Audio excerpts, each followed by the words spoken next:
You're listening to Birds Coast to Coast. Here's your host, John Clark and Tanner Riddle. Welcome everyone to episode 25 of Birds Coast to Coast. I'm your host John with my amazing co-host Tanner Riddle.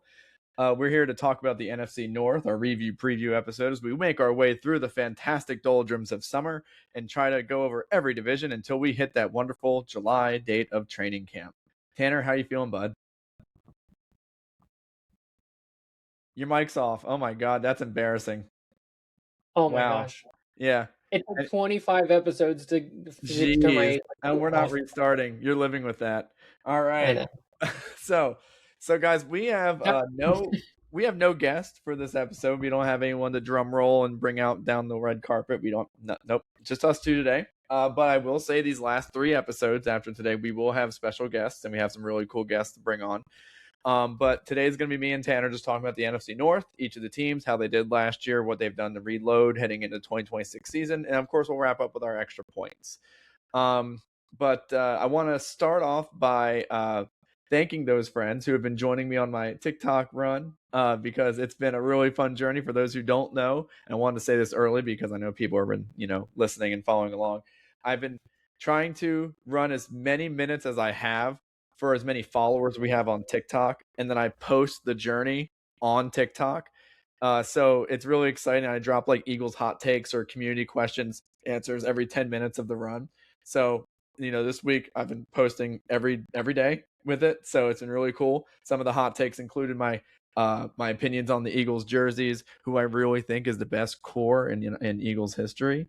And, some other Jalen Hurts topics that, may not have hit the waves that we've talked about in the pod. So it's been really fun to do.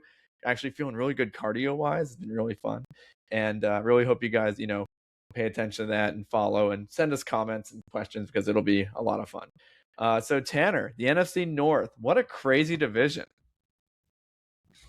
It might be the best division in the league. What do you think? Top to bottom, it's hard to beat. I mean, the only question mark team I can think of is the Vikings, and even it's the most balanced division because I think the NFC West might have 3 Super Bowl contenders. Obviously, the Cardinals kind of bring it down. This is a division where, honestly, I think any team could come in any place in the division. No, I don't think there are any bad takes. If I have the Bears winning the division and you have the Bears coming in last, I could see it.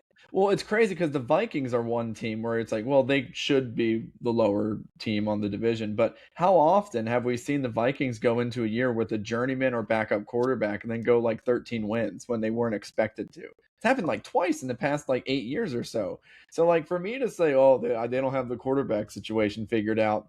Well, neither did they when they had Case Keenum or when they had Sam Darnold or, when they had any of those other journeyman type guys take over the wing for a season. They just went ahead and did great things those years. So who knows? Maybe they could, even back with like, not just the Case, but I remember Sam Bradford had a weird, crazy year with him too back in those days, but how he fleeced him for a first round pick. So it's hard to really figure out exactly where this division is going to go. But I do remember, I guess, kind of doing like an overarching divisional analysis. Starting off last season was interesting because the season before it was like the Lions were like the team. And I remember they were like the team in 2024 where it was like, man, the Eagles never got to play them in the playoffs. That was kind of the team that like we just kind of missed, and like may have been the best team of the crop and would have been the best game if they got to play them. And then they come out the next year and they go to, I believe, Green Bay, and they just get destroyed. Like offensively, their offense looked horrible. People were saying like Ben Johnson leaving will be like the death nail in that team, and Micah Parsons just flying around on the Packers defense. It really looked like for the first 5 to 6 weeks of the season that the Packers not only were about to run away with the division, but were like potentially like the number 1 team in the NFL. Do you remember that like hot streak that the Packers started with? It was insane. Yeah, I remember they were actually my NFC rep for last year, my prediction. I thought they were going to go to the Super Bowl.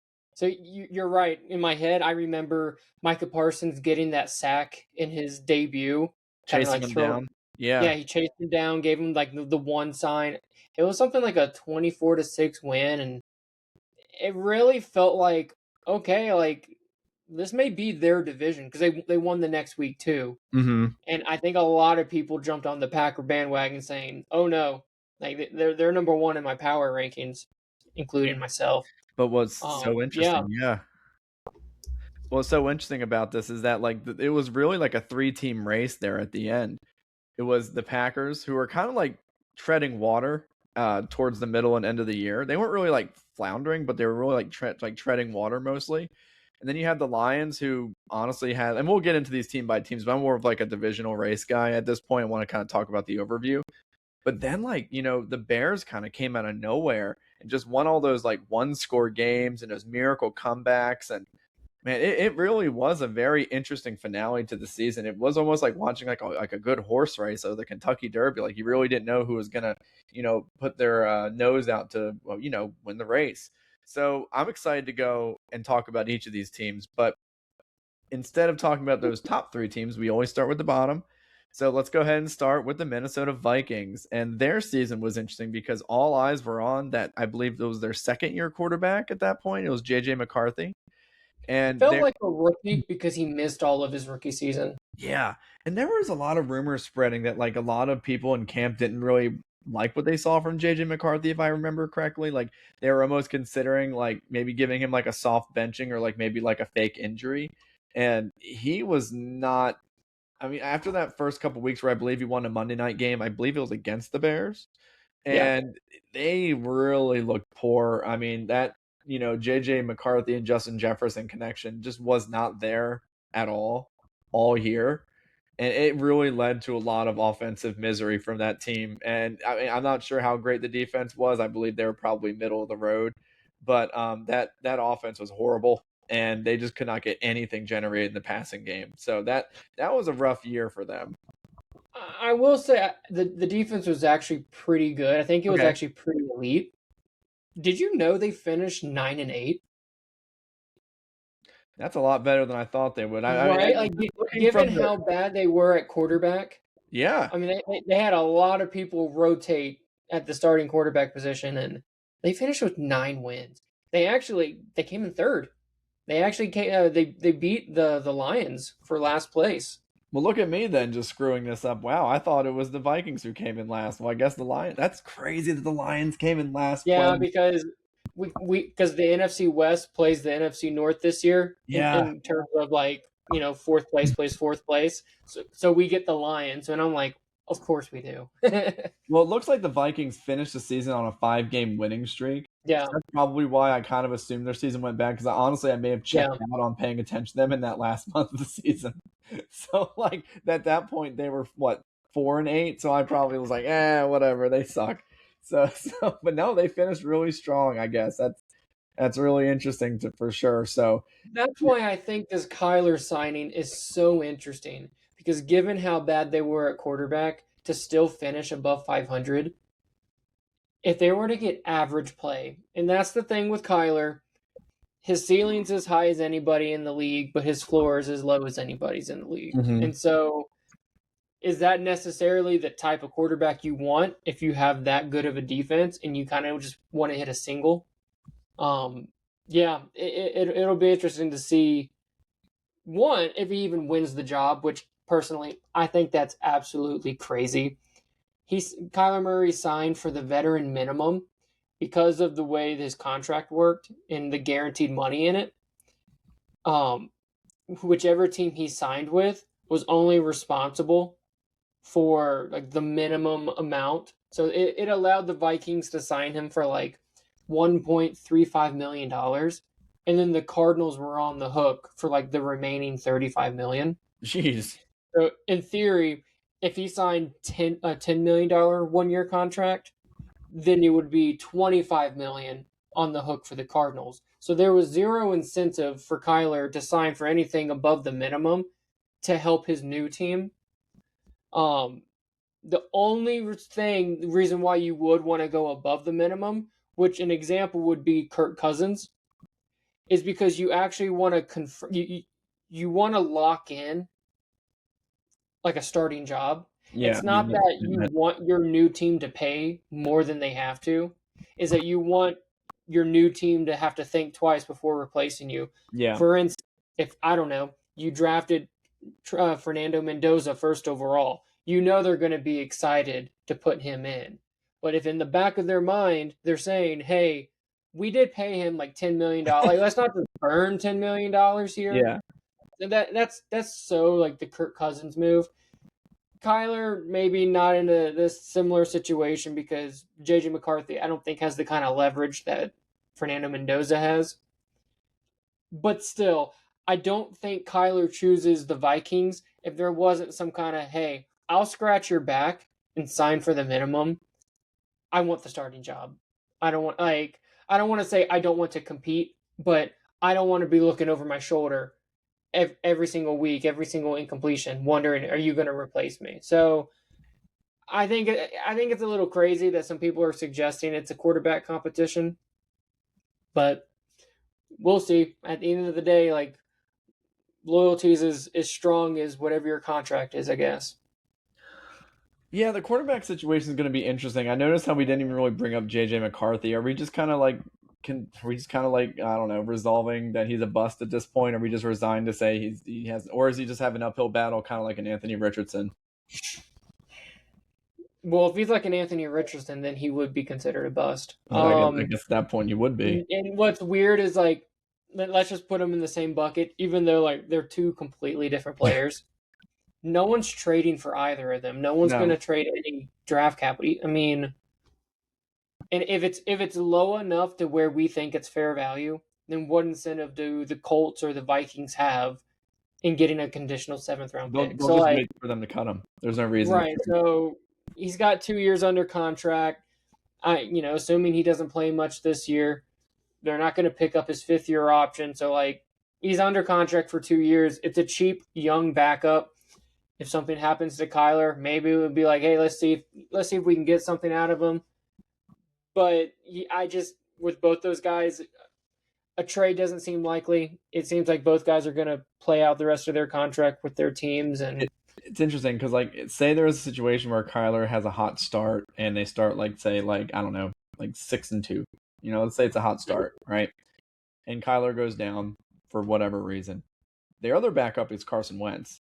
Like, I mean, would you throw McCarthy out there in a middle of the season type situation where your team's not bad and could be even looking at like a playoff berth?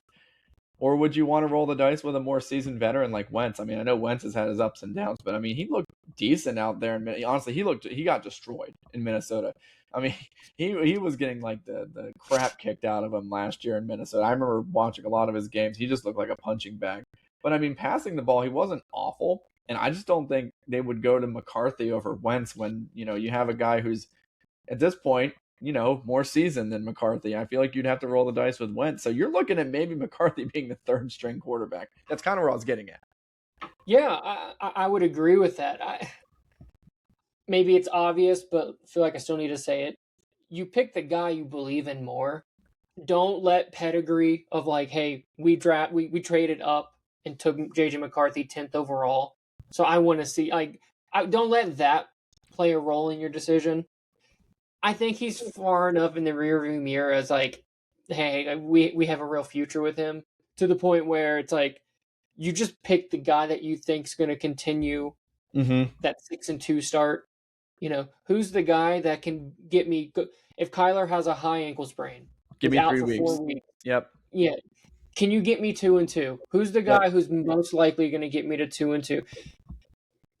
Carson Wentz, though, is kind of a high ceiling, high floor, low floor guy. Like, it's not ideal to have that kind of like no, he's not in those situations. But maybe it is. Maybe those 2 games he throws for 300 yards and 3 touchdowns, and then the other 2 games he throws for like 98 yards and 3 picks each. At the end of the day, if it got you 2-2, then maybe that is the way to go. I don't know. I think you just have to go with the better guy. You in your hypothetical, you're 6-2. Your defense is probably looking pretty good. Just get me the guy who can get me to 2-2 in that stretch. We're finding out, and a lot of these young quarterbacks who don't really hit the ground running are finding out the NFL is not a developmental league. Like, no, it's not. It's a win now league. It's a what have you done for me lately league, and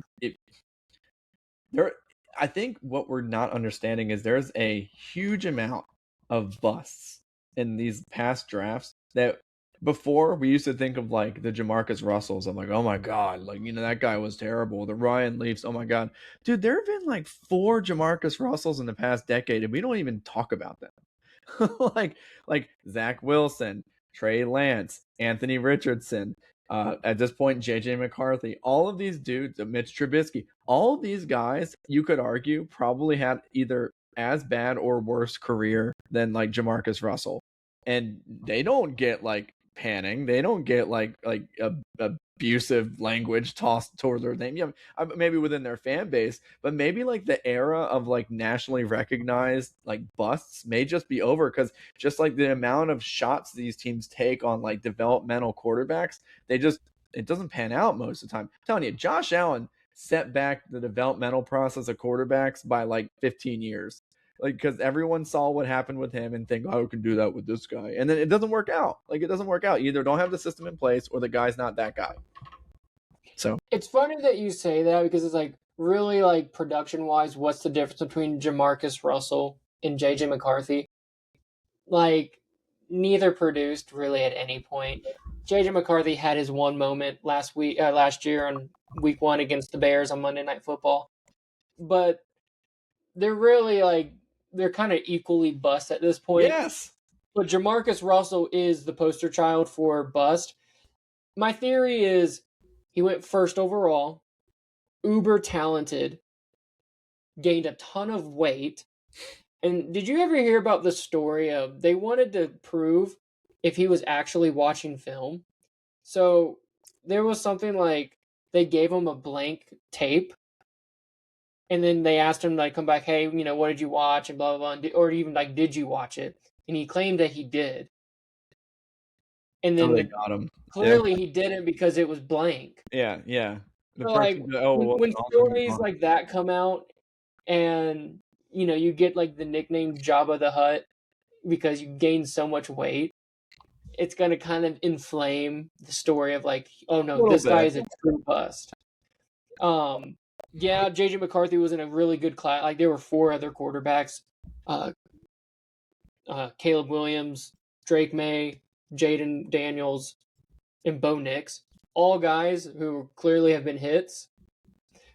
But then the pick after Jamarcus Russell was also Calvin Johnson. And so, I mean, I wish we could go back in time and be like, hey, let's just imagine that the Raiders passed on Jamarcus Russell and they took Calvin Johnson. I know Calvin Johnson was a freak of nature, but would we have like accepted the Raiders had they passed on a quarterback if they didn't have one for a wide receiver? Like, it's easy to look back now. It would have sucked in the moment. I mean, a lot of people would have panned them, but then they would have saw Jamarcus Russell just flare out, and it would have been like, oh, well, I guess it would have nothing really mattered at that point. Who was the quarterback after Jamarcus Russell? We're so off topic, by the way. This is insane.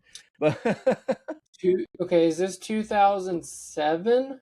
Was that the Brady Quinn year? Ooh, it may have been. Or was Brady Quinn number 1? I don't know. Well, Brady Quinn went even later. Like, there was a lot of talks that he would go 3rd overall. Yeah, this was the Brady Quinn year. So the next quarterback that was taken, it was Brady Quinn at 22. Yeah. So to be fair to the Raiders, they passed on a quarterback that 21 other teams also passed on. Mm-hmm. Yeah, that's insane. Anyway, back to the Vikings. So they I know, long little string there.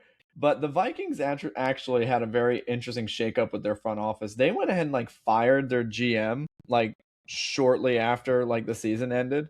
But like not they fired him right after Senior Bowl week. Yeah. The timing was so weird.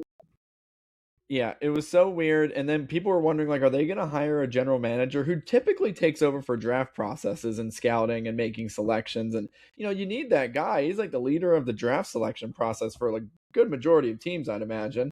And they didn't have one. So they had like almost like a collective type decision making. And that led to them taking, and I didn't know at the time why they would do this, but after looking at their statistics, it makes sense. You said they had a good defense and you weren't kidding. their one Achilles, and it was led by their pass defense. Their pass defense was second in the league. The problem was their run defense was, I believe, like in the 20th or like 22nd in the league. Like they weren't great. They were definitely back half, back third of the league. So they ended up, bolstering that defensive line with Caleb Banks. And they also looked like they added some defensive linemen, Javon Hargrave and Jonathan Allen as well. And, it looks like they've definitely, honestly, really committed to that defensive overhaul, because that seemed to be their Achilles heel, was that rush defense. And I don't think this was a strong defensive line or a specifically defensive tackle draft. So that was a little bit of surprising to see someone who I don't think was a big first round prospect make into the first round. But yeah, were you surprised on draft night when they took Caleb Banks? Yeah, he was a guy who, I mean, if you look at his top 10 plays he ever made, he should have been maybe the first overall pick. Like, he's that talented of a guy. Unfortunately, there's a lot more than 10 plays. He also had some kind of concerning injuries, like multiple fractures in his foot. Ooh, not good for a big guy. He's a giant. Yeah, this dude's a giant. That seems really concerning if you're going to be that big. But I think his feet are feeling the pressure of the size. That's really concerning. If there's a coach, though, that I would trust to maybe get the most out of him, it probably would be a Brian Flores type.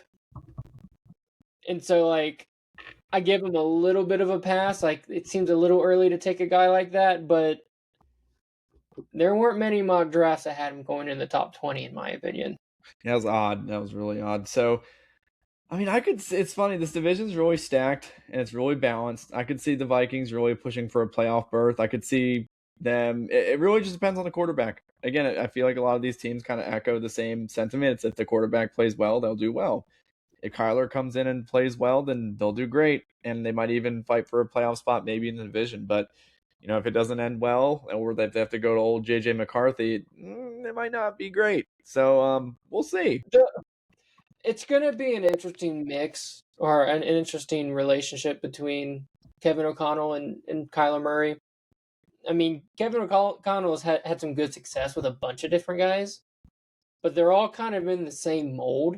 None of them are like Kyler. Like, no one's like Kyler, obviously, but not just from the size standpoint.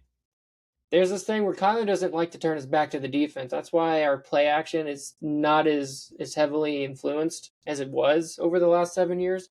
At least the real play action, not the in the shotgun. You just do the quick fake handoff. I mean, turning your back to the defense. Well, that's a huge part of the Kevin O'Connell, Sean McVay, scheme. Yeah, it is convincing people you're running the ball, and the best way to do that's to turn your back to the defense. Kyler just wasn't down for that. Are you going to really maximize Kyler's strengths if you're forcing him to do things that make him uncomfortable? So I don't know. Like I said, I could see this team going 12-5, having a top 8 defense and a top 15 offense. That's not out of the realm to me. But I could also see this not being the best mix either, where they actually end up going 7-10. Yeah, just because the defense kind of they went 9-8 with really bad quarterback play. So the floor should be pretty high for this team. So they're basically the NFC Houston Texans. Pretty much, yeah. Yeah. All right, so let's move on to the next team, the NFC juggernauts from a year prior, the Detroit Lions, the team that we all thought was going to just take the mantle and continue their, dominant string of successes since Dan Campbell's kind of taken the lead of this team a couple years ago. And it's, I kind of like what the Lions have done, because it really just showed a natural progression. Because ever since Jared Goff got there, it wasn't a overnight success that they're going to be amazing team. It really was hey, we're going to start off as a 4-win team. Now we're going to be a 7-win team. And then we went up to a good, a 13-14. There really was a very, I would say, satisfying progression of skill development on that team, and just wins, and, seeing the team and players kind of build. And it was cool to see them get better and see Detroit turn into an actual good team. The majority of our lives, Detroit's been a joke of a franchise. So I mean, seeing them turn into a good team, it felt kind of like when the Saints got good back in like the 2000s. So that was kind of cool. And with a similar situation with Drew Brees coming from a different team too, so kind of odd parallels there. But yeah, it was interesting because the Lions like they started like kind of poorly, but then they kind of found their footing towards the middle of the year. And then like it was so funny because I remember seeing Dan Campbell like all of a sudden one day on like Twitter it was like, yeah, Dan Campbell's taking over play calling in one day. And then it was just like a completely different like offensive philosophy. Like all of a sudden it was like Jahmyr Gibbs like run 25 times a game where that wasn't his like style for the majority of the season. It was more like, hey, we're going to get Jahmyr Gibbs involved in the passing game and running game. But man, Campbell was just like, we're going to run the ball. We're going to be a smash mouth team.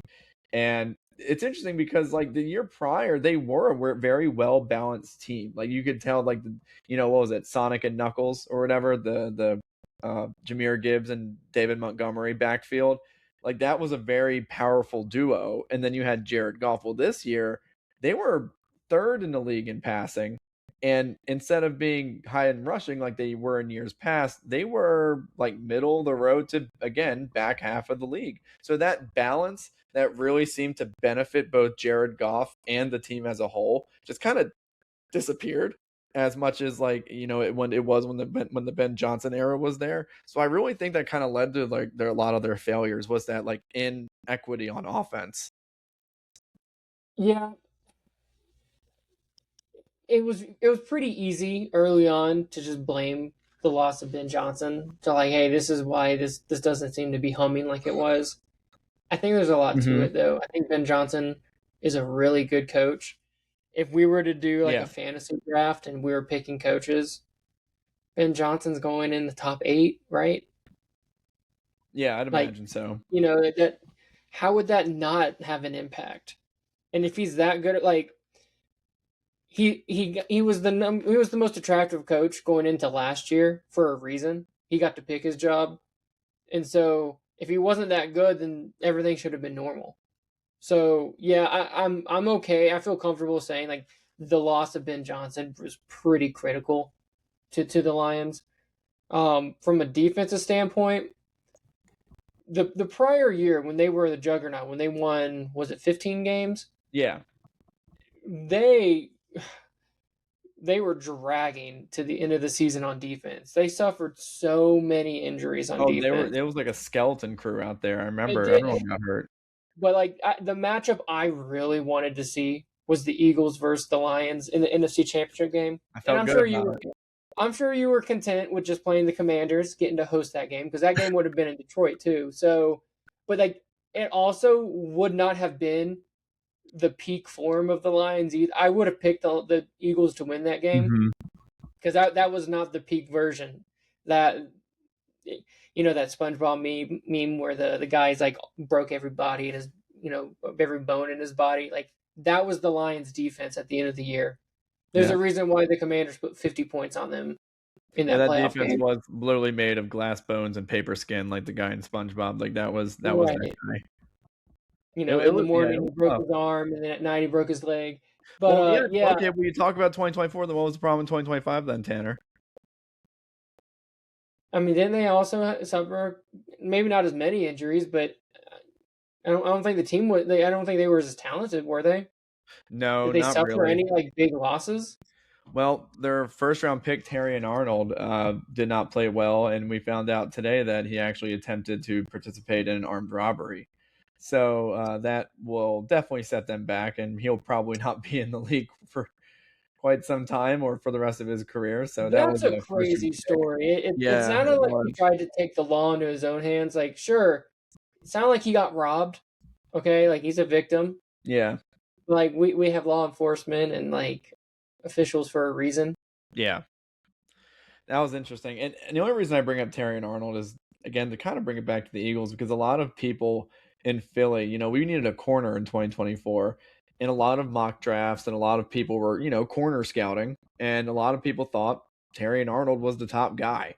So, like, it's very interesting to me that, like, we went with Quinyon. Not this guy. Instead of Terrion Arnold, and Quinyon's an all-pro and Terrion's going to jail. So whoa, Howie picked a good one. Thank goodness for Howie. You must have sniffed that one out. But yeah, the Lions. He sandwiched the Terrion Arnold pick with not just Quinion, but with Cooper DeJean. Yeah. So moving forward with the Lions, they went ahead and replaced David Montgomery with Isaiah Pacheco, which I think will be similar in running style. I don't know. I think he'll be a good complement to Jahmyr Gibbs. Especially since Pacheco's kind of been like the main guy in Kansas City. I don't really think he's main guy material. I think he'll be good and suited as a backup. And I feel like his hard running style will come good as a spellback because man, he runs like a freight train. Pacheco does. So I think that'll work well. I think it's the perfect fit. I think it's a great fit. Perfectly. I love it for both sides. If I was Isaiah Pacheco, what better, again, you want to get 20 touches a game. You want to get the big payday. He's probably going to get 7 to 12 touches a game, right? Yeah. You're not getting a big payday for that, but outside of that part of it, what better fit than the Lions? I love the fit. And it looks like they signed Roger McCreary as well. A good corner that's been, getting some good starting position play out in the league. And, just anything to kind of, you know what? Honestly, that might be just a Terrion Arnold replacement. But maybe they saw something coming. But, I didn't know they signed Greg Dortch. Oh, there's your boy Dortch. I didn't know he was a free agent. Oh, man. Yeah. I mean, you got people here locally who are going to be keeping an eye because remember, they hired Drew Petzing. Maybe that's like the biggest change of all. They hired Drew Petzing to be their offensive coordinator. That's right. Yeah. That's that. So, the Lions offense coming off of, Ben Johnson and all those amazing receivers. They got Amon-Ra St. Brown and Jameson Williams, and Sam Laporta's talented as well. Do you think this is going to be a good fit with old Petzing at the helm? I hope he's better for them than he was for us because there were things I really liked and appreciated about Drew Petzing. But to me, his kryptonite was always he didn't feature his go-to guys. Now, I know you're gonna say well, it seemed like Trey McBride got his handful of target. He did. He did. But man, there were so many times where I'm like, get the ball to Marvin Harrison Jr. I don't care if they know it's going to him. Get him 12 targets a game. Stop featuring the third tight end. I get it. I love tight ends as much as everyone, but they have their role. Get it to your playmakers. And sometimes you just don't call plays. Call plays for guys, not for plays. And sometimes that was just oh my gosh, we got to get more than 4 to 5 targets for Marvin Harrison Jr. Yeah, we do. Better. Yeah, we do. We really do. I second that.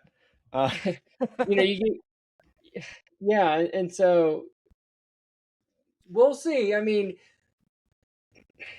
if you look at the skill position, I'm not saying we're equal to the Lions, but it's not like there's apples and oranges. I like Marv. I like Trey McBride. Michael Wilson showed some promise.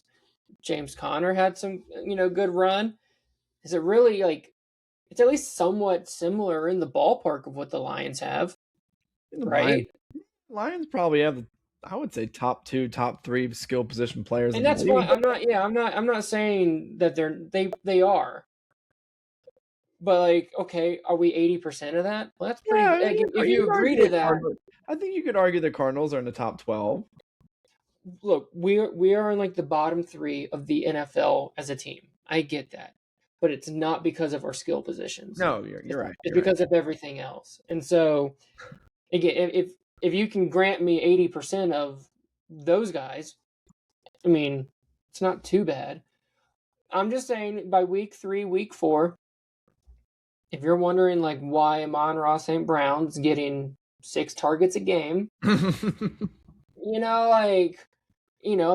say we're 2-2. St. Brown's getting 6 targets a game, and Sam Laporta's got 10. Sam Laporta might have 10, but okay, at least he's a good again. There's nothing wrong with featuring tight ends, especially the elite ones. But on 3rd and 9, you're handing the ball off. like Ooh. let's just see if Lions fans have issues with that. Well, we saw that our guy, Dan Campbell, he will just revoke offensive coordinator rights, like in a heartbeat. So, like, if he's not liking what he's seeing, he's not just going to stick around for it. He's going to be like, nope, all right, I'm doing it again. I'm taking my role. So, what do you see for this team? Do you see this as like a 12-win team, 13-win bounce back year, or do you think this is going to be another like maybe middle of the pack 500 team? I see this as like a solid 10-win team, 10 or 11-win team. I was going to say 10 or 11. There we go. We're locked in. We're locked in. Yeah, I mean, I don't know how much change is going to be on defense, so like I can't really expect too much. I do like the Isaiah Pacheco signing a lot. I mean, again, we're talking about a guy who's going to get it's a fun 7 to 12 touches a game. Yeah. He similar play style as far as like the power aspect as David Montgomery, even though like, aesthetically they don't look the same. I still like the you can still do the Sonic and Knuckles thing here. They're going to give him a different nickname, but I have my hesitations with Drew Petzing. If Drew Petzing wants to be better than he was in Arizona, I'll feel better. Like if they go 12-5 and the offense is top 10, it's because Drew Petzing was a better play caller than he was in Arizona. If they go 8-9, it's probably because they hired Drew Petzing. So like, what an X factor. Do what? What an X factor. I mean, look what losing Ben Johnson did. It really mattered. Yeah, no, we'll get to Ben Johnson in a few minutes. But before we get to Ben Johnson, we have to travel up north to the frozen tundra of Lambeau Field, because those hot starting Green Bay Packers kind of met the season finale with a big old thud. And man, you would, like I said in the beginning, you would have thought the Packers were on the road to the Super Bowl, man. Like they were starting hot. They were looking good. That offense was humming. Josh Jacobs was running. Jordan Love was throwing. Micah Parsons was chasing guys down and bringing them down. It was great. And then the midseason doldrums hit, and the offense just kind of fizzled out. Josh Jacobs kind of stopped running as well. Honestly, the running game kind of shut down. And then by the end of the year, it was, I think Malik Willis was starting quarterback for them. So like it was a kind of a letdown of a finale. And then of course we saw the Micah Parsons injury, which was the final kick in the groin for this team. Like you trade away all those first round picks, and then all of a sudden you see a guy who's going to be the linchpin for your defense for the next decade go down with a ligament non-contact injury. So that's awful. So it was really sad to see them go down like that. I recall watching the Eagles-Packers game, and it was such a low-scoring, gross game on Monday Night Football in Lambeau, yep. And we won the game I think it's like 13-9. Like it was so gross, and we won on like a last-second 4th and 2 stop. And I believe the Eagles defenders were like calling out like, "Oh, it's an inside zone! It's an inside zone!" And they ran an inside zone, and they stopped it for a loss on 4th down. That was the game. And like I was just thinking to myself, like, dang, like the Packers offense is really vanilla. And it just goes to show, like, even though a lot of these teams are running like the McVay, Shanahan, tree type system, like they really do have different, I guess, nuances and levels of effectiveness. It just because you are running that system does not mean you are guaranteed the level of success of those systems. It goes back with the Fangio defense. Like I remember when we hired Jonathan Gannon, and they were like, "Oh, he runs the Vic Fangio defense." I didn't really know much about Vic Fangio's defense, but it sounded cool. And man, let me tell you, I hated the Vic Fangio defense when Jonathan Gannon was running the defensive coordinator role. But man, when the real Vic Fangio got into town, man, that was different. So again, seeing what the McVay tree, Shanahan tree is with them versus the guy who offshoots it off in Green Bay, it's not always the same. I'm sure you'll find that out next year in Arizona. And well, I'll find that out in Philly too, since we got a McVay guy too. But yeah, very interesting year. Speaking of Jonathan Gannon, the Packers hired him as their defensive coordinator. There we go. After losing Jeff Hafley to be the head coach of the Dolphins, just 2 years in the NFL, he gets a head coaching job. Good to know people. Good to know people. I know I always bring the Cardinals into everything, but Vikings have on Eagles and Cardinals. Lions. Lions hire Drew Petzing. The Packers get Jonathan Gannon. Like, the NFC North is going to be determined by the Cardinals. Kyler Murray's on the Vikings. Exactly. Yeah. So, like, yeah, this division, who would have thunk it? Yeah, the Packers were my pick to go to the Super Bowl last year. It was disappointing. Jordan Love was in and out of the lineup. Yeah, like it's understandable. If you're not going to finish as strong as you did if you're going to have that much inconsistency. Now, Malik Willis did show some promise. Mm-hmm. I remember that. And he got him a good little contract to go to the Miami Dolphins. So, like, you can't blame the injuries too much. But I'll blame the Micah Parsons injury. That defense, if it wasn't elite, it was at least very good. And a lot of their like pass rushing statistics just completely cratered. I mean, statistics where they were top 10, top 5 in, the second Micah went down, they're like 25th. I'm hearing he might actually miss the first half of next year. Yeah, there was a report that his brother said he was going to miss some time. So, yeah, that's really disappointing. Apparently, the Packers have like a hard rule on if you miss. What was something like if you tear your ACL after a certain week, you're going to be at least in rehab for 10 months or something. And so, like, if they were to be consistent with that, that's at least the first 4 games. So he's probably going to start on the PUP list. Wow. Or like the short-term IR, which is an automatic 4-game, not suspension, but miss. That's a little disappointing. Like, I don't know why. I guess I have so much like trust and faith in the Packers just because they're always good. When's the last time they were like really bad? It's been a while. But that's what happens when you get Hall of Fame quarterbacks. I don't know. I'm not feeling as good about this. I hope Matt LaFleur is great because you would assume his brother Mike LaFleur is probably going to have some like similar philosophies, like you were saying before. Maybe he's got his own twist to it, but yeah, I don't know. I just feel like losing Micah really takes a lot of the spark out of this team for me. I was looking at their stats. Everything was mid. And I'm not just saying mid as like a new age slang diss. I'm literally saying they were middle of the road. Like offense, running game middle of the pack, passing game middle of the pack, points per game middle of the pack, defense like you said. Like they finished top 10 or I think top 12 in scoring, but they were way better when Micah was there and way bad when they weren't. So it was definitely a big change to them. Historically, this is a team that always just wanted to hit singles. They don't go sign splashy free agents. They don't go making big trades. Mm-hmm. They don't go drafting receivers in the first round.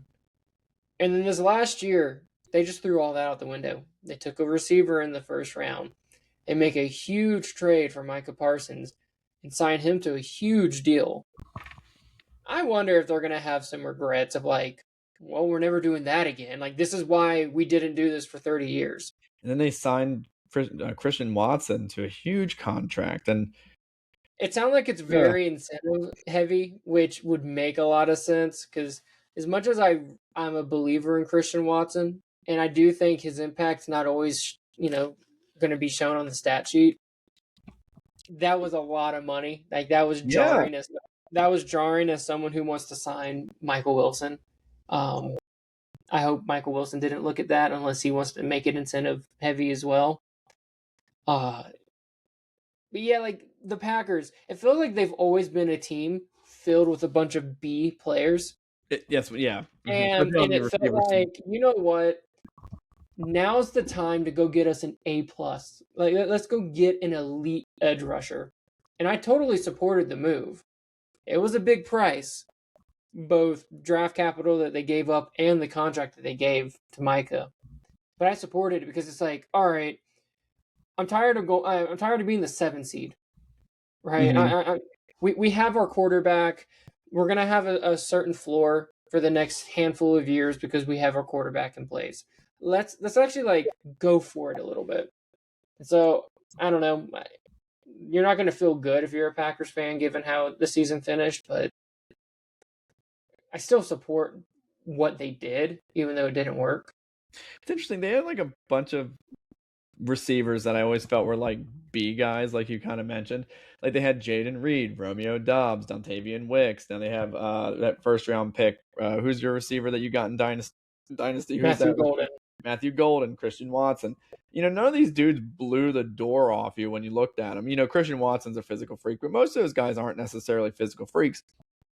And they kind of like use that to their advantage, almost like death by like 100 cuts or something, by 1,000 cuts. Like you just kind of like didn't know which guy they were going to focus on.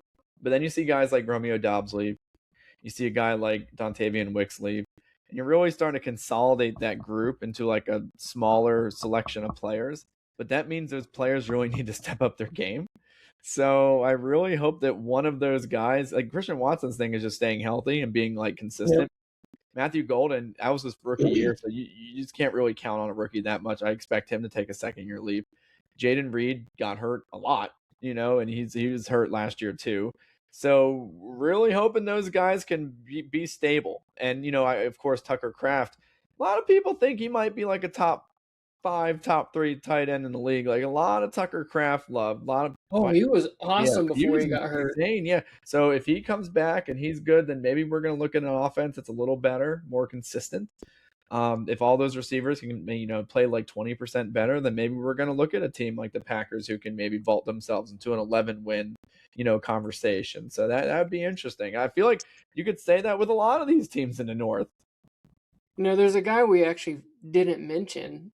And it's a little surprising because there was some like off the field news. Josh Jacobs, remember, he got into some off the field concerns. Oh yeah, I remember that. Is he going to be available to start the year or even at all? Like, the legal stuff, it's impossible to like predict. Who knows? But like, I trust running your offense through Josh Jacobs with guys like Matthew Golden, who you're right, he needs to more than just like step up. Like they lost a lot of production this year. They did. Christian Watson, he has to stay healthy, like everything you actually just said. But there's a lot of expectation from the receiver group who haven't shown that they're reliable yet. And so, but the thing you do know is Josh Jacobs, assuming that there's no suspensions or anything coming up for him. And there's a lot of question marks with this team. Usually I'm pretty high on them, but I think I'm pretty low on them this year. Wow. All right. Well, let's go ahead and wrap up this division with the winner of last year, those Chicago Bears, the monsters of the Midway. Very interesting. I keep saying interesting. Very crazy season they had last year because they were like the team where, gosh, you'd be turning on NFL Red Zone and the game that you thought was over 45 minutes ago now all of a sudden is a nail biter, and Caleb Williams is running around like Fran Tarkenton mixed with Steve Young, making crazy throws on the run and receivers making diving catches in the end zone to win the game. Like it was like every single week it was like that. I really liked what I saw from Caleb Williams in year 2.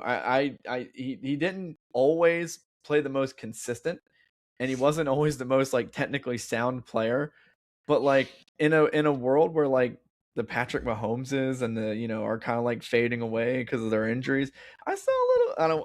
Here's a guy who kind of reminds me of Patrick Mahomes. I don't know. He's running around. He's finding guys open. Maybe he's not the real Patrick Mahomes, but here's a guy who reminds me of Patrick Mahomes and Caleb Williams. Was that good? Was that good? I wish I could pair that with a really good Mike Tirico, but I can't. No, I don't know. It just came out of me. But no, Caleb Williams played really cool football last year, man. I feel like I just played cool football. I was not gonna say great football because I wouldn't say it was like ethically sound football. It was just cool to watch, man. And those playoff games were awesome, and how he was like, some of the best throws of the year. But Ben Johnson really came in, and it took a few weeks. Now, if you remember correctly, it didn't happen overnight. It took like 4-ish weeks where, there was a lot of missed throws. The completion percentage was low. But man, once Caleb Williams started figuring it out and Ben Johnson and him started clicking, that offense really started looking good. DeAndre Swift, Kyle Monungai. Look, I'm a Monun guy. Like, I love Monungai. And he runs really hard, and it really started to develop that almost like Gibbs, Montgomery type backfield feel to it. Defense played good. I mean, this is a young, very hungry team who won a lot of one-score games, so there might be some regression there. But I'm pretty high on these Bears. What do you think? I mean, if I'm a Bears fan, I would be very excited. The offensive core that they have, that's exciting. I will say that, like you mentioned about how they did have a bit of a slow start. Remember last week with Colin, we were talking about Mike McDaniel with Tua, and now going to Justin Herbert. Two completely different skill sets. And I think just as humans, because we see, like, say, a coach with a player, and you're like, that's the type of, like, that's his guy. Yep. Mm-hmm. I think early on, we at least did that within, like, the first 4 weeks with Ben Johnson. I don't think the talent's really, you can't deny the talent of Caleb Williams. He's got the closest skill set to Patrick Mahomes as anyone in the league. But there was something off there. And in the first couple of weeks, it had you wondering, is Jared Goff actually a better fit for a Ben Johnson type offense than Caleb Williams? I thought that was actually a fair question. And so, but Ben Johnson chose the Bears because of Caleb Williams. So I always trusted it, they would figure it out. But I thought it was a fair question to ask because something was off.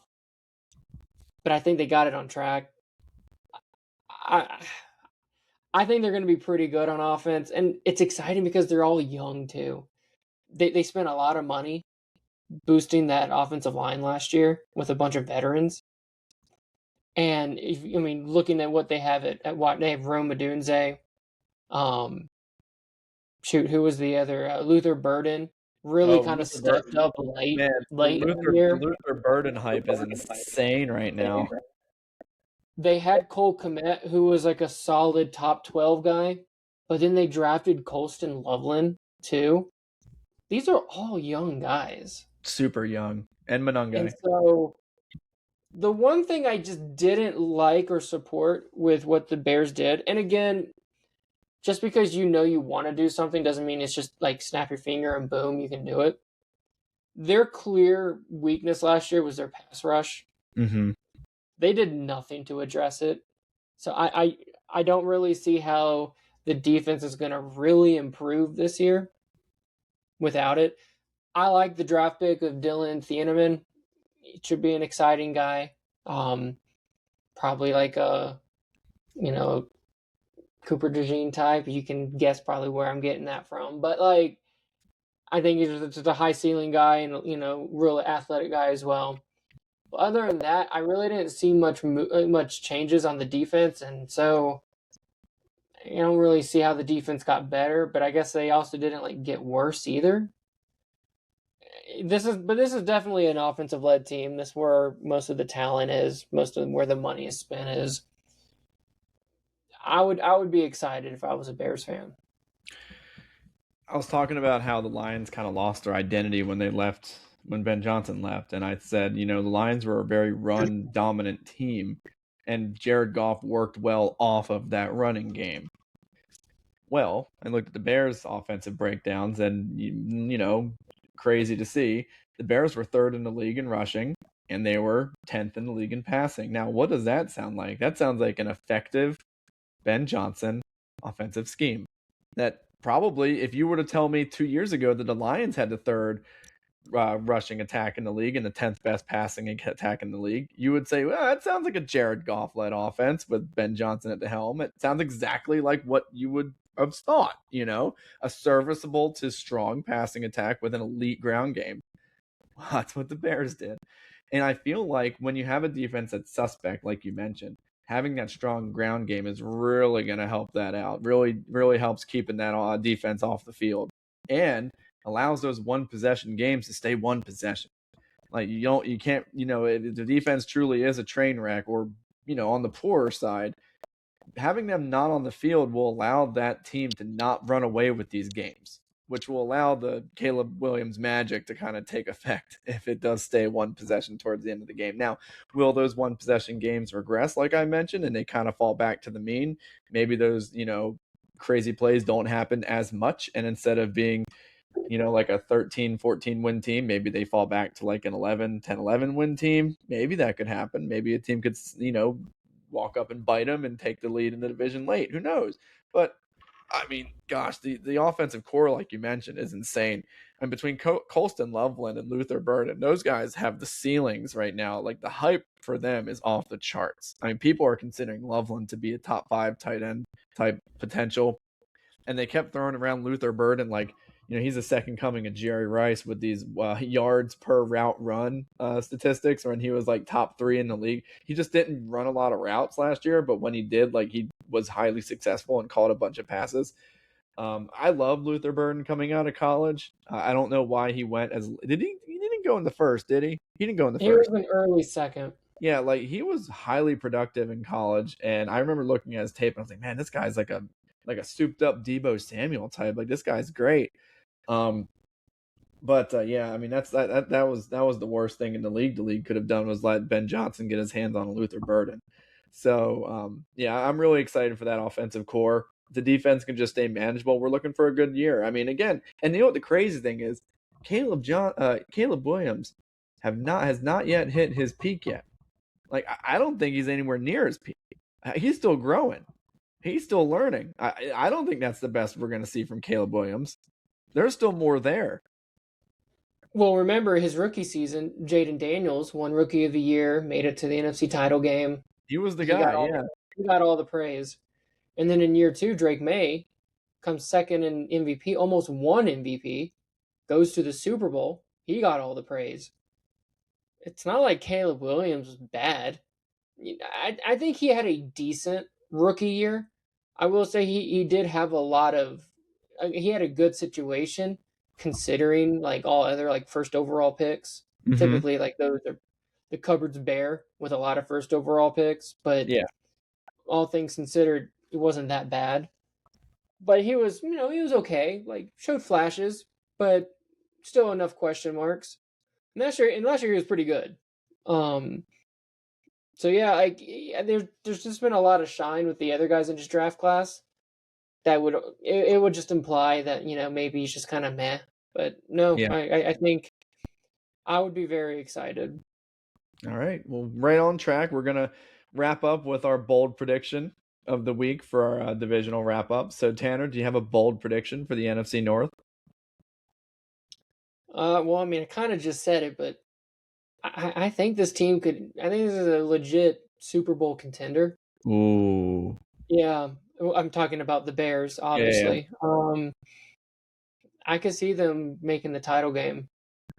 That's a fun prediction. Yeah, well, we'll see how fun it actually is, but.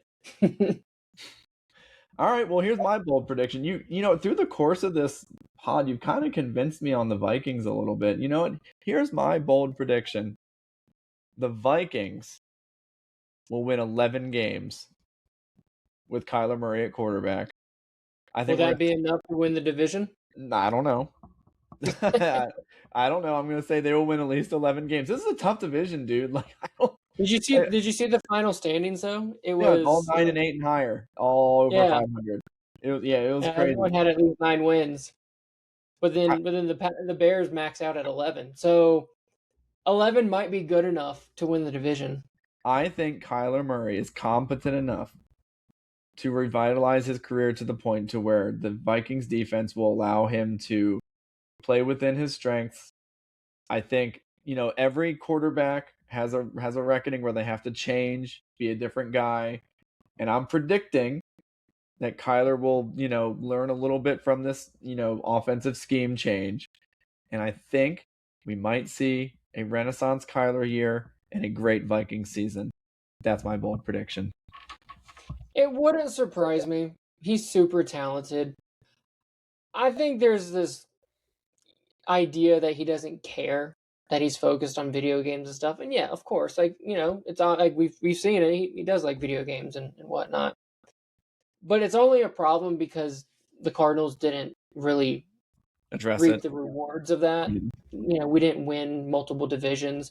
We actually only had one winning season under Kyler in 7 years. No one had a problem when Peyton Manning was doing, commercials for insurance. What's the difference between that and playing video games? It's still Because time away from the team. It's because he produced on the field. And so I don't think it's because Kyler doesn't care. And honestly, he's as incentivized this year because he wants that next big payday.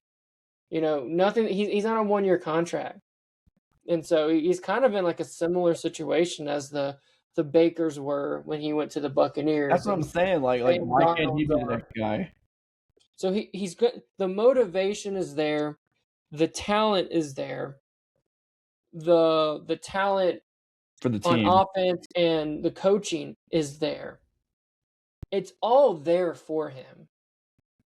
It's just a matter of can he be consistently good and not consistently inconsistent. And that was a theme that I found in Arizona that is why I think we eventually had to cut ties. Is because when you get paid to be the guy and you're not the guy, it's just too much for everyone else to overcome. I like our bold predictions. I think we'll look back around December and feel like we have a good chance for both of these to be generally on the right track. So let's move on to our extra point because we got some good extra points today. The extra point. All right.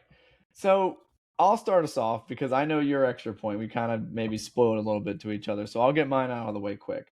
I already talked about my TikTok thing, so I'm not doing that. Hey, follow. I want to run. Please comment. Make that happen. Anyway, my extra point of the day is this. I was at a sports bar the other day eating some wings for Father's Day. I was looking up. It was a nondescript, 3 p.m. day, 3 p.m. afternoon type thing. And the College Baseball World Series was playing one of their final games. And I was just thinking to myself, in what other sport is there a bigger disparity from their college level amount of juice and excitement from their pro level championship, right? So you have the NFL and you have college football. Pretty comparable, right? A lot of people love college football, huge industry. I don't love it, but a lot of people love it. And, the NFL is obviously king. NBA, look, NBA is still great. People argue if it's still awesome or not, but obviously the NBA is still a huge, huge deal. Okay. NCAA, March Madness, huge deal. Everyone loves college basketball, especially in North Carolina. It's regional for a lot of places, but most people get really hyped for March Madness at least. You talk about the NHL. It's not the biggest thing in the world, but that might be more of a regional thing. But I guess what I'm getting at is the one sport that has such a big drop off is baseball, because people generally love baseball and are really starting to really come around to it. I feel like it's a bigger deal with a lot of different. It's kind of been on the upswing a little bit, but in the World Series is still the World Series. People know the World Series. It's a big deal, but no one gives a crap about college baseball. Like nobody. Like their college championship game was on at 3 p.m. Like their winner take all game was on that following Monday at 1 p.m. What other championship that is worth its spit is being broadcasted on a weekday afternoon time slot? Like that is insane. Either the college baseball organization, like the subsection for NCAA, they just do a poor job managing the marketing, the strategizing, the branding. No one cares. And it's so crazy because you'd like to think oh, well, it must be a regional thing. Well, no, because North Carolina is big on youth baseball. Baseball is huge here. There's tons of minor league teams, tons of travel teams. It's a big baseball city, big baseball community down here in North Carolina. Everyone loves it. Okay. And you would think that like it would matter more to this group of people because you have a lot of college baseball teams that are good in North Carolina. ECU's great. Duke's great. UNC's great. NC State is great. These are powerhouse baseball programs that are perennially successful year to year. And what I don't understand is why this seems to be a disconnect. Like, why was no one in NC excited that UNC was in the championship game? I didn't see a lot of people. I mean, like, I saw a lot of people loving the Hurricanes. We're not a hockey area. Like, I don't get it at all. But for some reason, here we are talking to, Oklahoma versus UNC at 1 p.m. in the afternoon on a Monday. Why is that? I don't know. What do you think about that? Well, first, I do think it's the sport. I know you're a baseball junkie, but like if you take like the average sports fan, Big jump. and if you were to rank like the four major sports, baseball, basketball, football, hockey, football's one, obviously. Is basketball more popular than baseball? Ratings wise, does the finals get better views than the World Series? I think the World Series did better than the finals last year. Consistently, though? I don't know. I mean, I don't know if I could. I mean, I don't know how far back you need to go, but yeah, I would say recently, yeah. I mean, I'm not disagreeing with you. There is a big disparity between college and pro championship games when it comes to baseball. I think uniquely, you might argue that like college basketball is look, the reason why college basketball is as popular as it is because we've made it mainstream to fill out a bracket. Anyone can do it. No one's filling. I mean, it's a big tournament pool for baseball as well. We think of the College World Series, but like there are multiple rounds. Yeah, there's a regional, super regional. The College World Series is like the Elite Eight, I believe. Mm-hmm. And so like there's like a round of 16, 32, 64, whatever. So like, could you in theory like do a bracket? Yeah. Clearly, there's just not the interest because people will watch a 4 versus 13 matchup and like be glued to it because they want to see, hey, I picked the 13 seed. I mean, it's fascinating. It's something I've never really thought too much about it, but like it is fascinating. Why is that? If you want to like hide a TV show, put it up 3 p.m. on a Monday. That's what I'm saying. I get that. That's really funny. You would never do that with any other. I mean, college does famously like play a lot of championship games on Mondays, even though like say football is primarily like a Saturday sport. Prime time. It's prime time. That's the whole point. Oh yeah. It's 8:00 Eastern. Making sure people get off of work in time for it. It's just baseball, I guess. I mean, and the weird thing is like these are two huge colleges. Like Oklahoma's a huge school. Like there should be lots of different reasons why Oklahoma would want their program to be promoted at 8 p.m. UNC is a huge program as well. Like they have a huge college basketball scene here. Like these aren't like some small saying like Rice or some crazy school from like the Northeast no one's heard of. Like these are legitimate powerhouse playing colleges. And again, baseball's huge here in North Carolina. Like it's a huge sport here. Okay, like minor leagues, youth league. All these players are from this area. You know what I mean? Like, so why is North Carolina not being, like you said, it's regional and might not be as big and like national. I'm talking about college. Why is, but it's proven that baseball is big here. And that, baseball is big here. Like it's a big deal here. So why is it not a big deal here? Because I'm gonna be honest, like I listen to Philadelphia sports radio. No one gives a crap about like college basketball. Like no one until March Madness rolls around. Like, and you kind of made that point, was like it's more of just like a bracket thing. But like it's regional. Like college basketball is regional. No one cares up in Philly. No one cares. But like, and that's with Villanova being great, by the way. But because it's not a basketball, it's not a college basketball town. But How far is Villanova from Philadelphia? it's not necessarily in Philly. Temple's the one that's like in Philly, but Villanova's like kind of, I would say about as far as like maybe like NC State to UNC. So like maybe like Raleigh to Chapel Hill type of thing. I don't Like know. 20, 30 minutes? Yeah, I would say it's on like on the outskirts a little bit. Okay. Yeah, so that's my point. I don't understand why and look, again, not the biggest college fan in general. I just thought it was weird. I didn't really understand why. Like I know they have the ability to make it like a thing and market it better. I just don't know why they don't.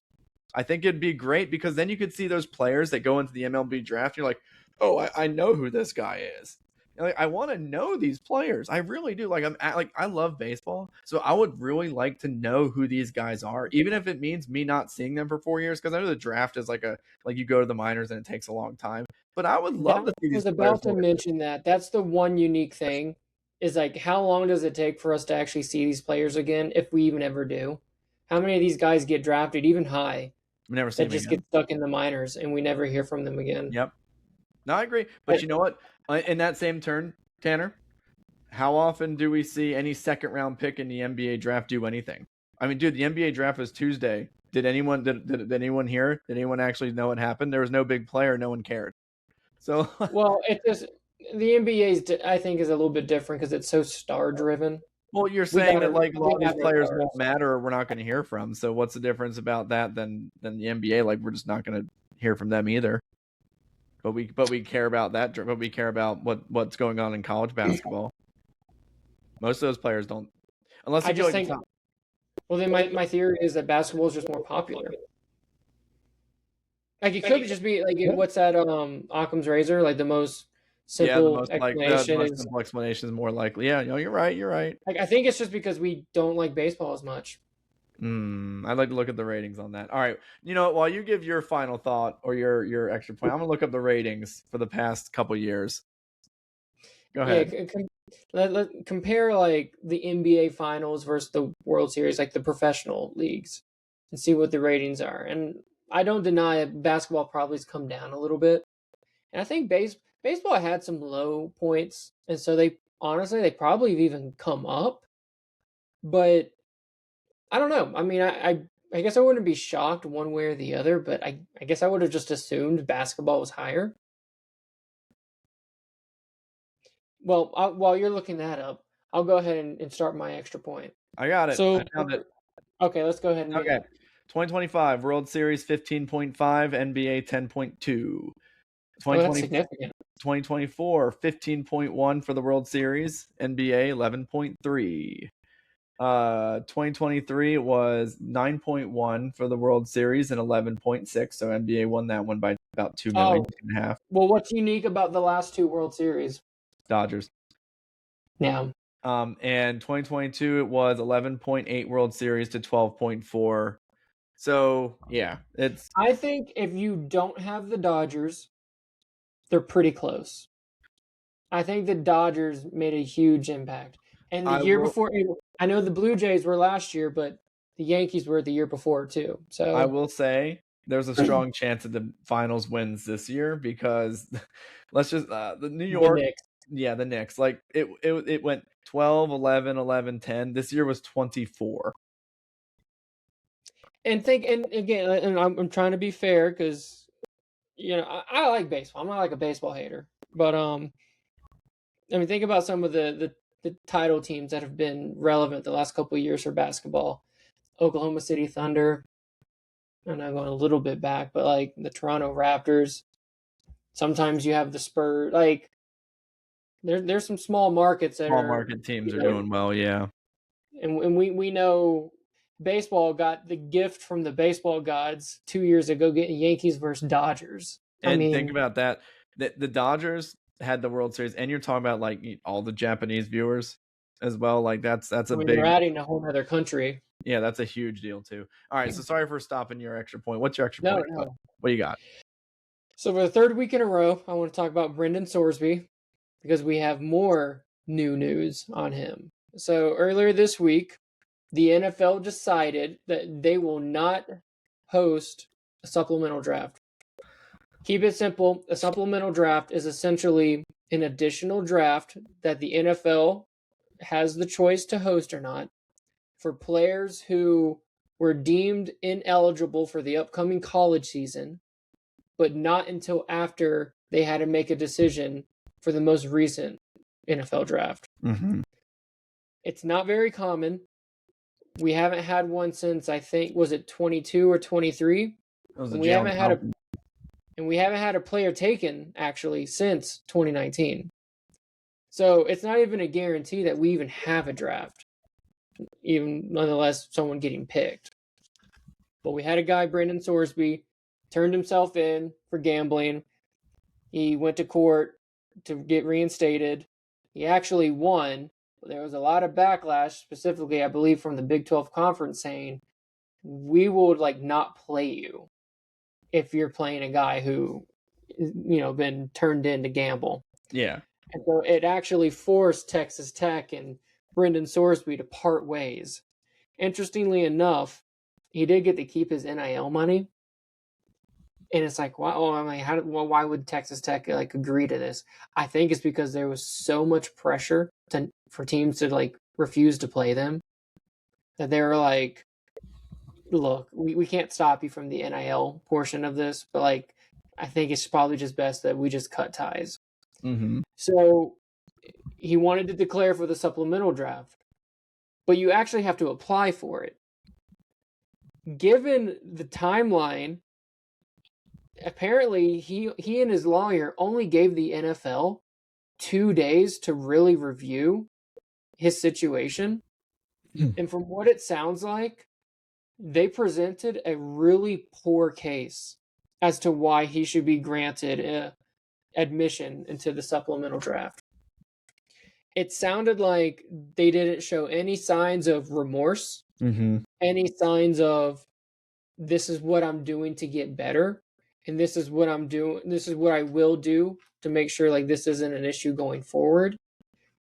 It pretty much sounded like they wrote a one, and it wasn't literally one sentence, but they were like, "Hey, we'd like to apply," and that's it. The reason why we're doing this draft is because there is some outside reason why you've been banned from college football. We need to review. You have to present a case to allow us to feel like we're drug issues, yeah. grades, permissible benefits, whatever it is, gambling. You have to present a case as to you're not entitled to just go to the NFL. There's a reason why you're in this situation as opposed to playing college football or declaring for the original draft. And it sounds like they didn't do any of that, and they just solely relied on everything that's been made public. I didn't think that was possible to be that reckless. I think that's insane. I just it didn't cross my mind that they would just kind of not take this as serious as they did. And so there's that aspect of it. But then the other aspect of all this is we've talked about this leading up to this week. The NFL took a stand and said, "No, you didn't present a case to us. You waited till 2 days before the deadline. We're not going to host a supplemental draft this year." And he was the only guy that was actually would have been considered for it. Yeah. And so they essentially said, "We're not doing this for you. We're not doing it for anybody, but really what that means is we're not doing it for you." What message would that send? And it definitely it sends a message. It 100% sends a message. I don't disagree with that. My initial reaction is it's a little harsh because it's a little inconsistent with how the NFL's handled situations with the supplemental draft in the past. We have guys who've had, drug issues, whether it was Josh Gordon, and I think that's a little more serious. I think, society is more accepting of marijuana use and everything. But at the time, it's a pretty concrete rule with the NFL, and they're very strict. They don't allow their players to partake in that, and so it didn't really matter what society thought in that case. They had a hard line, but they granted him access. Last week we talked to Colin about Terrell Pryor, He ended up getting drafted in the 3rd round. His crime was that he got free tattoos in exchange for essentially like being a good player at Ohio State. I mean, talk about a victimless crime. Like, no money was involved, no real crime was actually committed. He just accepted benefits that, you know, the NCAA had super archaic rules on that they were going to ban. He was going to receive a 6-game suspension in college. And so what the NFL later did was like, they said, you know what, we're actually going to like honor that same suspension. So he started his career with a 6-game suspension. Now, I totally understand how, if you wanted to make the argument, gambling actually has the biggest potential concern for like the shield and like the state of football. But I do see some hypocrisy, or at least some inconsistency, in them wanting to take a stand here and now. I think the hardest one for me is, did you know that NFL owners are actually allowed to have up to 5% in any in ownership in any sports book? Gambling is so like mainstream these days. It's legalized, and I think in most states at this point, you can bet on your phone, you can bet anywhere. It is thrown in our, not this podcast, but like you watch other podcasts and you see the little DraftKings or FanDuel logo with promo codes, and it's everywhere. And so for them to like take a hard stance, I do feel like it's a little hypocritical. But like I am also sympathetic towards the integrity of the game part of it as well. If I don't believe that teams are actually trying and that this isn't just like, you know, pro wrestling, it ruins everything. Like, it, to me, like the sport just crumbles. And so I understand the seriousness of it. We are talking about a league where last year, and as the years have gone on, they've jokingly referred to as like, oh, we've already got the script for the NFL season. Yeah, you remember that little meme that's been going around? How like they always say we got the script, and that game was rigged. I think that was heavily influenced by the Chiefs and the Taylor Swift thing. People are already so not fully skeptical, but people are like raising eyebrows, like, okay, what's going on here, right? They cannot bring in any sense of, I guess, integrity, structural issue with this kid. They can't risk it. Like, I am so far pro what the NFL did. I can't be any more pro.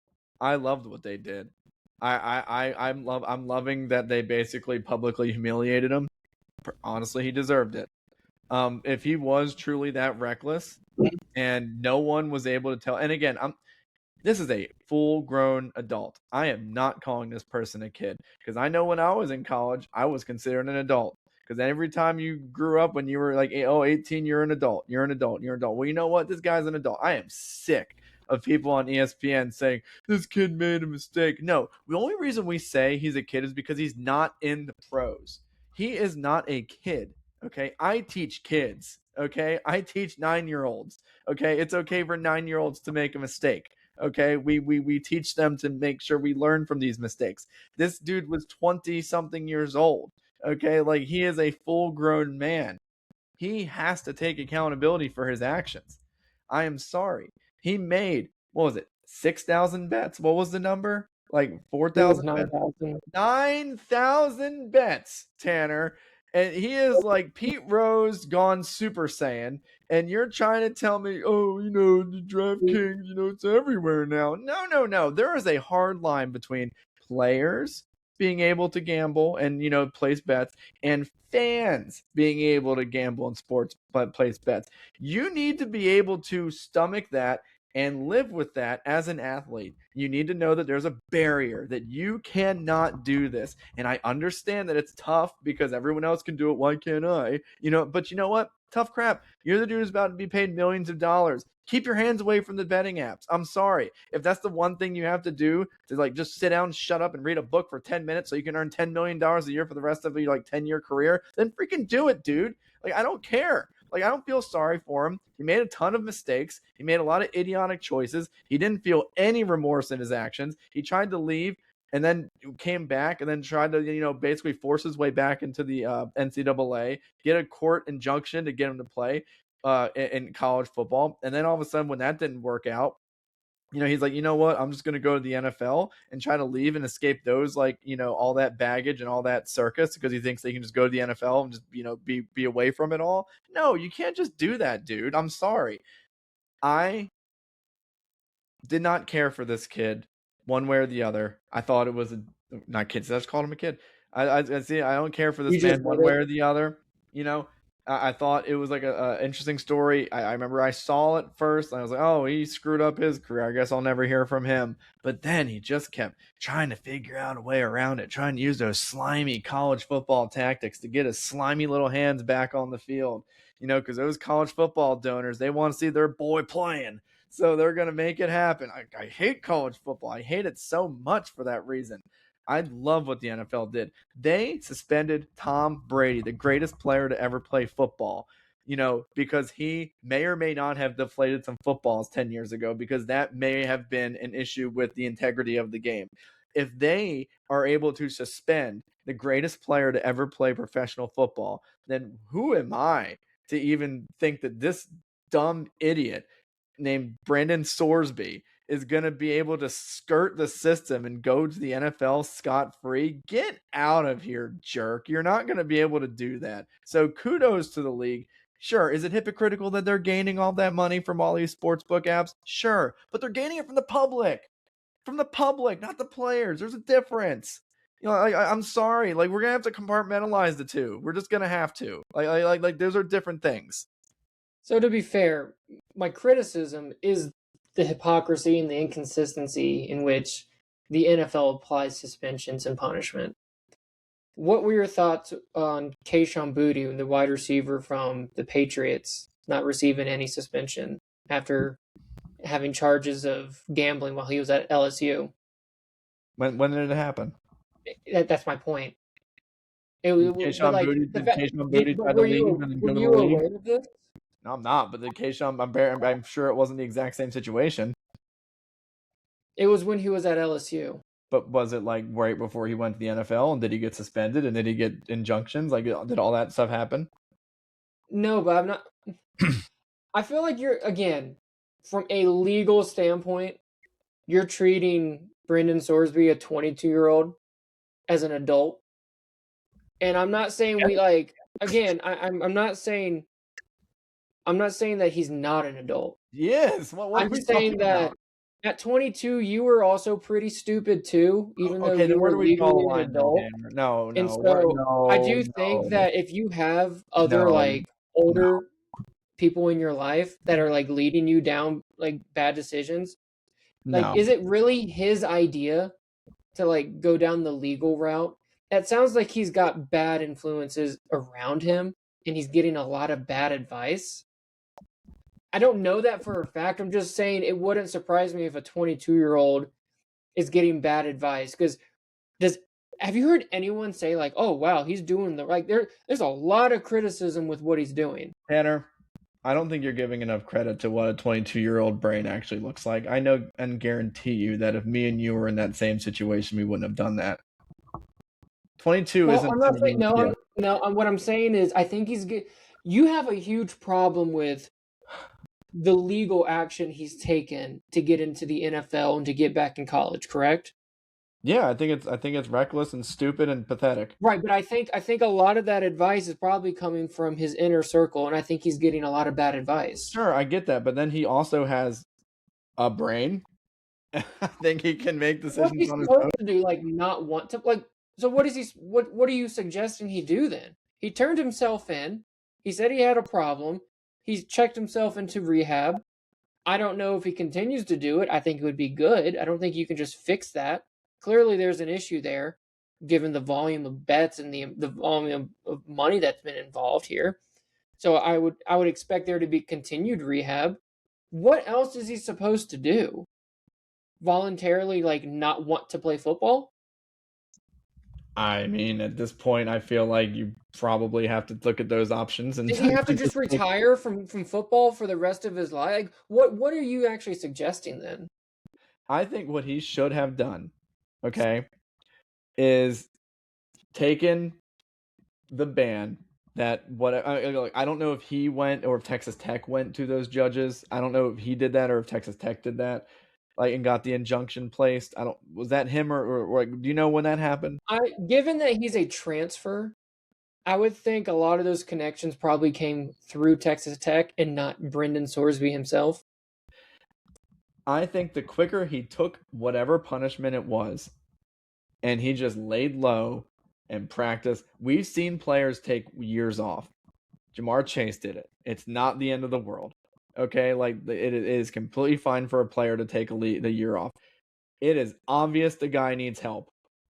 Can we just say, like, hey, league, you know what? I plan on being in the NFL. I want to commit myself to being in the NFL. If I'm not allowed to be in the NFL this year, so be it. I will do everything I can in this next year to get help, and I plan on joining the league when I feel like it's ready, when I feel like I'm ready and the league is ready for me to take that opportunity on. That is not what Your Jamar Chase thing is not fair because one, college football would have loved to have had him. He chose not to play because he knew he was a top 5 pick, and it was going into COVID where there was a lot of uncertainty, and it was like, I have everything to lose and nothing to gain. I'll just train on my own. Well, you said you said, what is he supposed to do? Not play football. And I gave you an example of a player who chose not to play football. Right, but what I'm saying is because he had everything to lose. Well, and remember, COVID wasn't easy. Like a lot of conferences didn't. But is this not making things worse for Sorsby? Isn't this making it everything to lose? Isn't he losing things right now from trying to force his way in? I think if he just sat down and said, you know what, I'm going to do my best, and then whenever the league feels like I'm ready, or well, if that's the case, he should never have turned himself in. Well, he was found out. Was he? I mean, like, at some point he was going to get found out. These programs always get tracked back. But he was placing bets as a freshman at Indiana years ago. Why was that not found out then? I don't know. Listen, you said what so should like, I, what so, no, so your theory of it would have got found out never wasn't really proven true. Like he made bets at multiple schools and he never got found out until he turned himself in.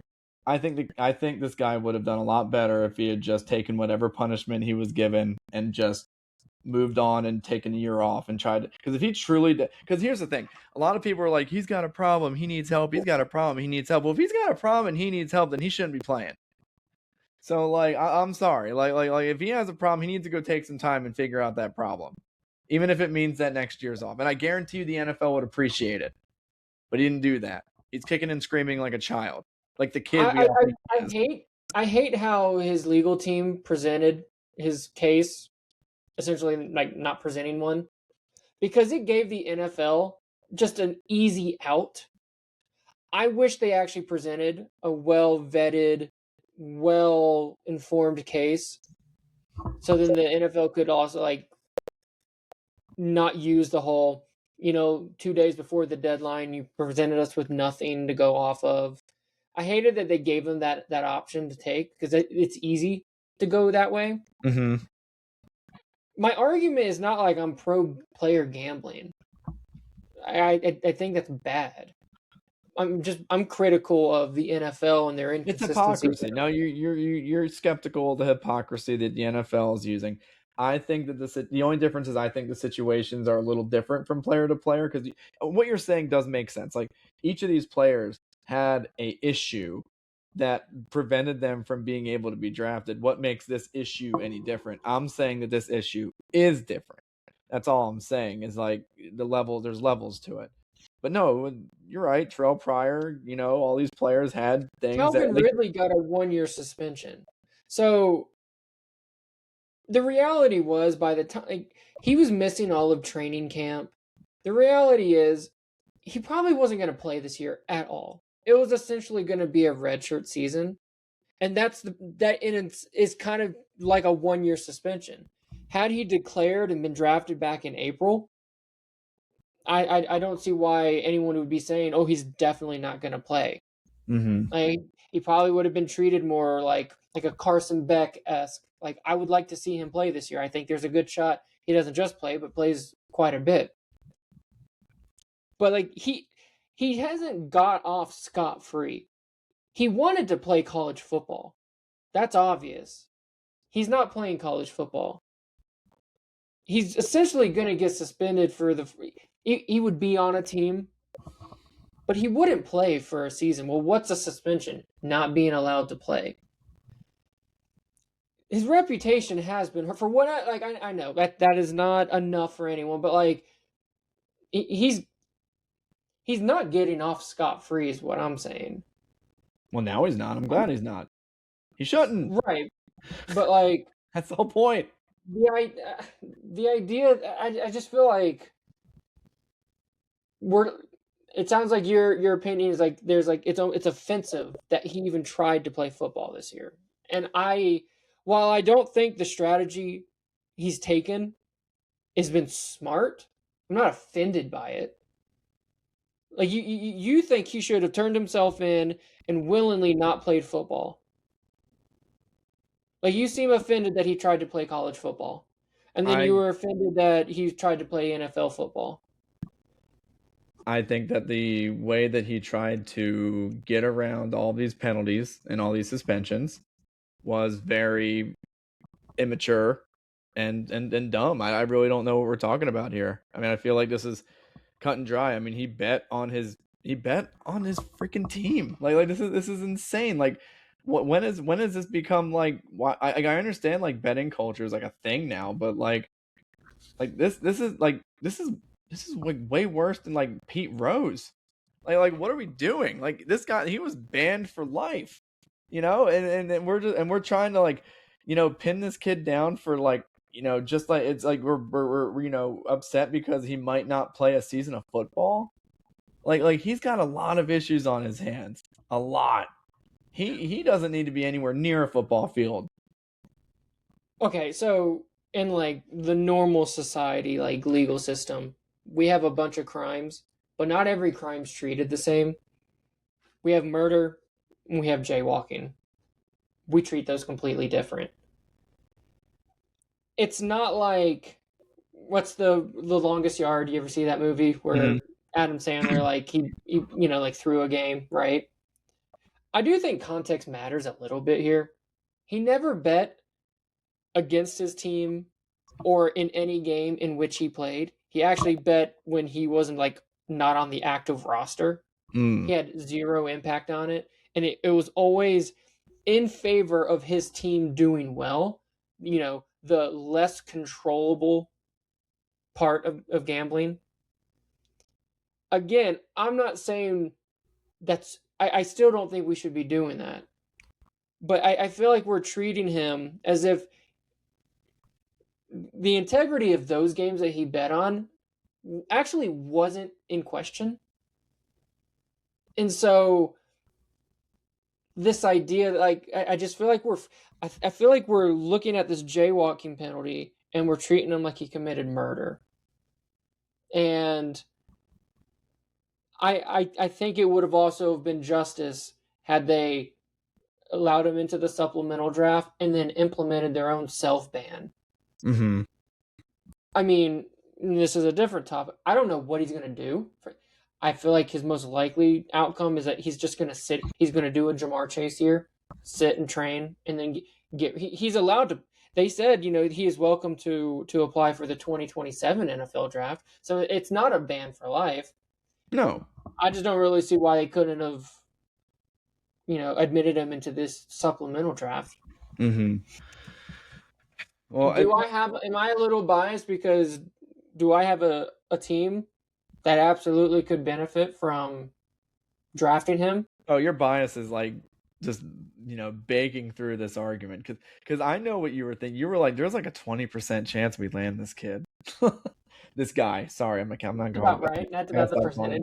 Yeah, about a 20% chance we get this dude. So it's like we could get our quarterback of the future. I don't care about his moral integrity. I mean, I do, but my initial extra point was I just wanted to call out the hypocrisy. The NFL has allowed a lot of bad dudes in this league. Dudes that are truly harmful, whether it's drunk drivers, No, whether I'm it's, not saying I they're mean, like Rasheed saints Rice, in the like, league. it sounds like to me, you are okay with being harsher on a guy who never bet against his team, who turned himself in, than how the league is handled Rasheed Rice. Like, he fled a hit and Oh run no, scene, I want you to understand. and I think all he those guys got a should be he got a thrown the book at suspension, too. but like nowhere near what, like, No, I no, feel no, no, like no, that's no, not no. equal justice. No, see, those guys also deserve to just never come back You know, either. See that we that have guys like Zaven Collins and who's like driving like 80 in a 35, and we have guys. Hollywood Brown who's driving like 135 in a 65. These guys are actually like threats to society. Yeah, no, we have guys like And Jeremy what was the Clarkson punishment for either of those guys? who get I suspended don't and never I come back. don't hear any I don't hear like you know crediting the NFL for like not punishing. I don't know. I think context matters. Do I think those guys deserve to be in the league for having those lapses of judgment? I think they all should have. Those guys are older than Brendan Sorby, so No, like I they're think they even all should older. have high penalties for that. I really do. I mean, I think there is a hypocritical thing. I think the NFL is really big on self-preservation and making sure their money-making model stays good. And I think, sadly, at the end of the day, I don't agree with this, but I think the league sees, like, let's be real, borderline violent criminals aren't going to impact the money making of their league more than someone who could threaten the integrity of their league with potential betting or throwing of games, because then the whole system starts falling apart. And yeah, no, I from that perspective, from that level of hypocrisy, I agree with you. I do think I think, but I don't think we should lower the betting penalties. I think we should raise the penalties for the others. So I agree. agree with you. I just don't think it's lower the bets. I say higher the moral standard penalties. All right, so we are. Let me fit it in one last point. Yeah. The Cardinals need an answer at quarterback. Not after Carson Beck starts throwing that rock.